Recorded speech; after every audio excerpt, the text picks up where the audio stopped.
today magluluto ako ng pansit na may baboy.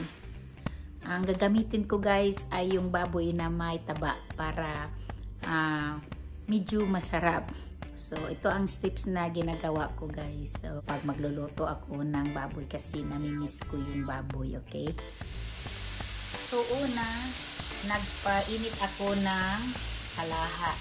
At saka yung mga hiniwa-hiwa kong medyo fats guys. Ito ang magpaluto sa aking yung pansit na ako kailangan ng oil. So ano ko siya, palabas ko yung mga fats guys. And then maya-maya pag wala na ito, maluluto na yung fats. Yun ang lalagyan ko siya ng so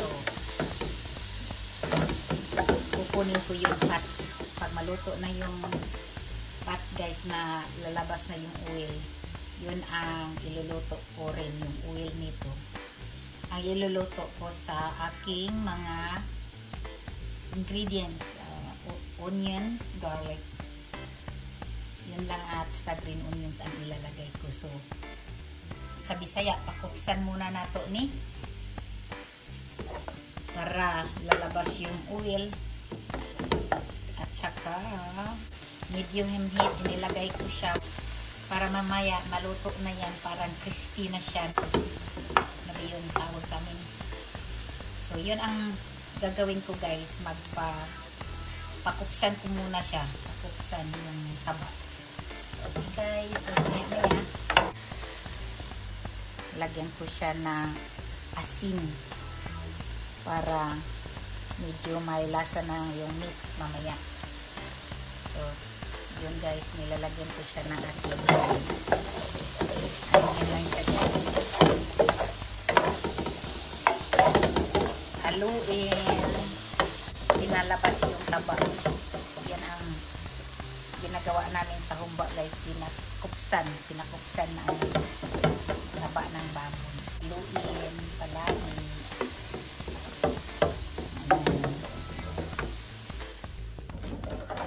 So ating haluin guys para lumabas yung taba niya. Yan ang magluluto sa karne. Hindi ko na lagyan ng oil. Wala nang oil na nilagay ko dito. So yun ang oil ng taba ang magluluto sa karne na ito. Masarap kasi guys yung medyo taba siya ang lulutuin kasi para siyang may lasa yung karne. Yung karne. Alam kong it's not good for us those fats, but as long as we eat it moderately, hindi masyadong damihan ang pagkain, okay lang yun. Talagang naghanap ako ng ganito kasi ganito yung mga masyadong niluluto before doon pa ako sa Pilipinas. So ang tagal nang hindi ako nagluto ng ganito guys na pansit na may medyo taba. So parang craving. So ayan guys, so maya share ko na sa inyo kung ano na ang look. Okay? Okay guys, ito na siya ang nangyari. So, ang oil niya guys, lumabalabas na. So, siya, brownish na siya. Looks so good na fats.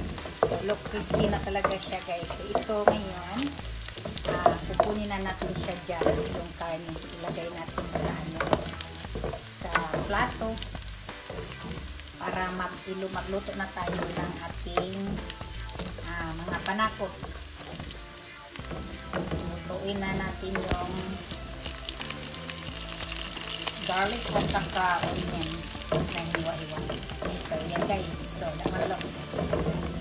So, ilagay natin sa plato. Okay. So, ayan. Palapit natin dito. Ayan guys.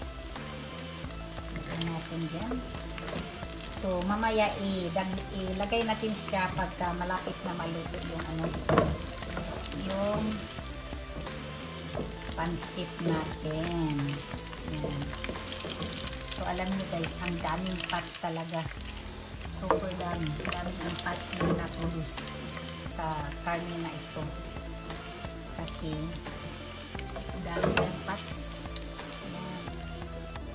Lagay natin siya dito sa platito. Una natin siya.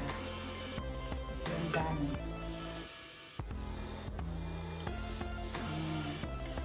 Dami talaga siyang taba guys.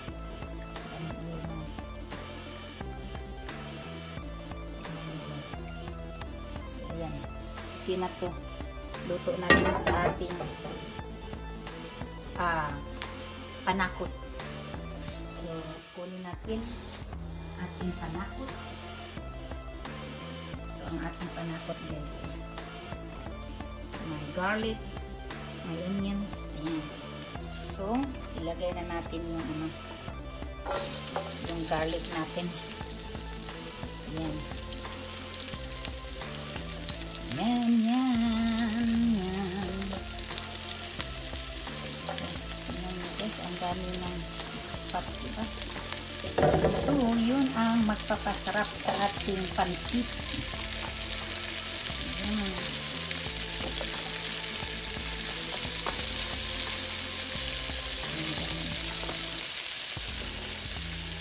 So, ating haluin.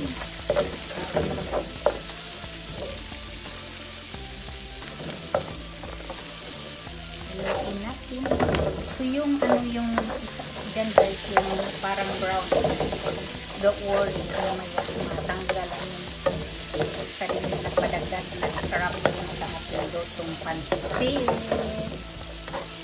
Mamaya. So haluin lang natin yung ating mga ingredients na uwan at saka garlic.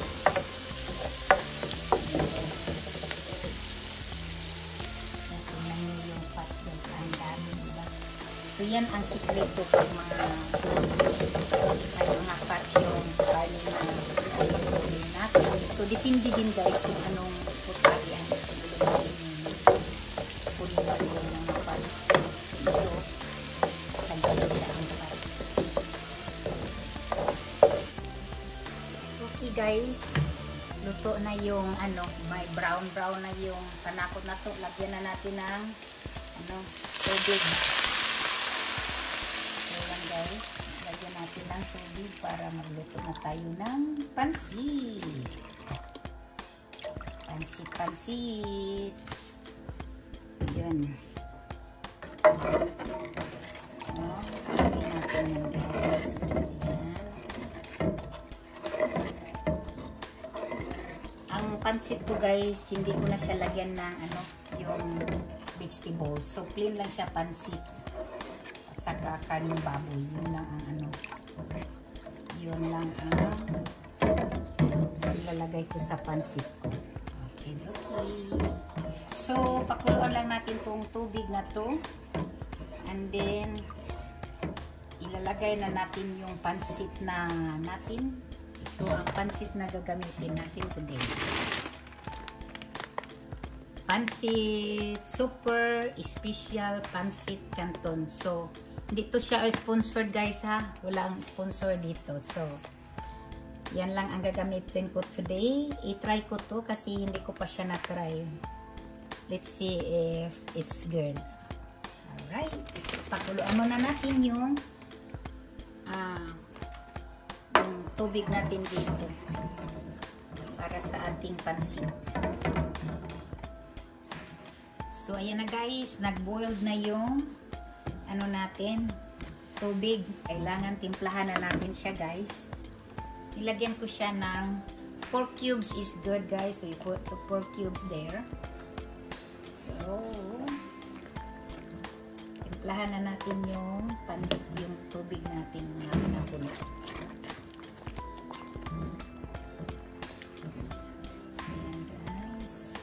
So, sa akin guys, hindi ko siya minimeasure yung tubig. So, in-estimate ko lang siya guys. And then, if nakulangan siya ng tubig, dagdagan ko lang siya maya-maya para maglagay na ako ng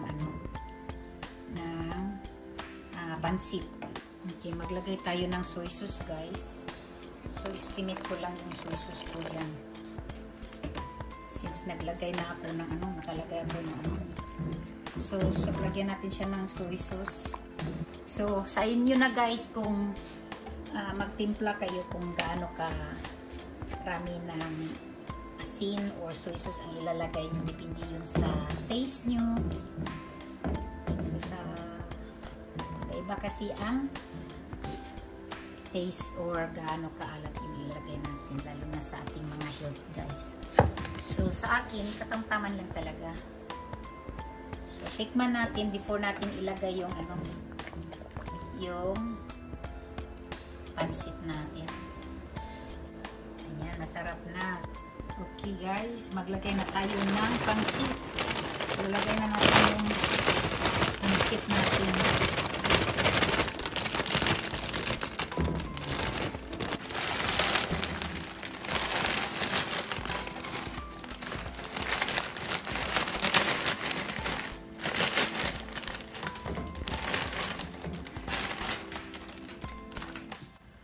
Okay, guys, ayan. Nalagay na natin yung pansit. Haluin lang natin. Ayan, maayos. Haluin ng maayos, guys. Ayan. Lagay na natin siya yung baboy na gipakupsan. Ano ba yan sa Tagalog yung gipakupsan? Yun, nilagay natin. Yan, haluin na natin, guys. So, para yung sarap ay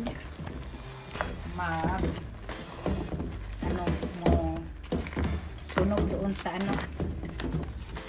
sa pansit natin. Ayan. Ayan, look, masarap siya, mga guys. Ayan, haluin lang natin ng maayos, guys. Ayan.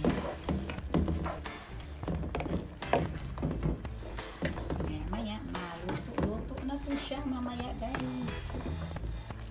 Look, yummy na siya. Sarap talaga pag baboy ang ilagay sa pansit. Okay, guys, luto na yung pansit natin. Ayan. So, ito na, guys, ang finished product natin na pansit with pork.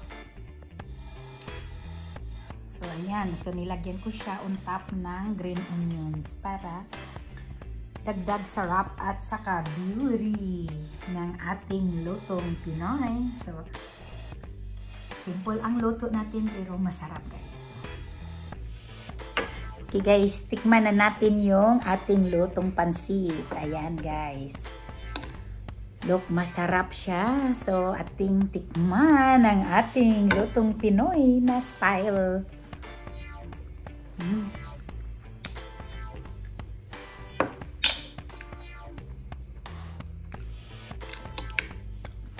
Masarap.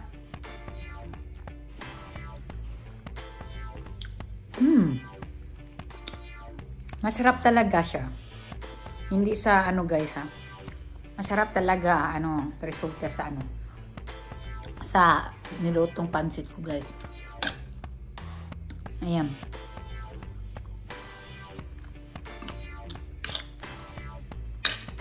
Ayan, haluin natin yung so, ayan, guys, yung luto natin. Masarap.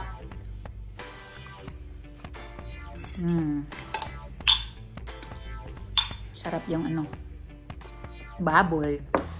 Sarap ang resulta, guys. So, ayan.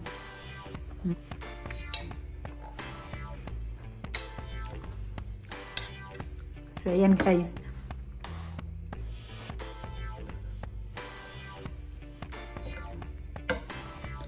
So, yan lang ang video natin for today. So sana may nakukuha kayong idea kung paano magluto ng pansit na may pork. So, dito lang magtatapos ang video ko. So, I will see you next time. Hopefully, supportahan nyo yung channel ko. Sa mga hindi pa nag-subscribe sa channel ko, please hit the subscribe below and hit the notification bell para updated kayo sa mga new upload videos ko. So, see you next time. Thank you guys, and you guys have a blessed day. Bye-bye!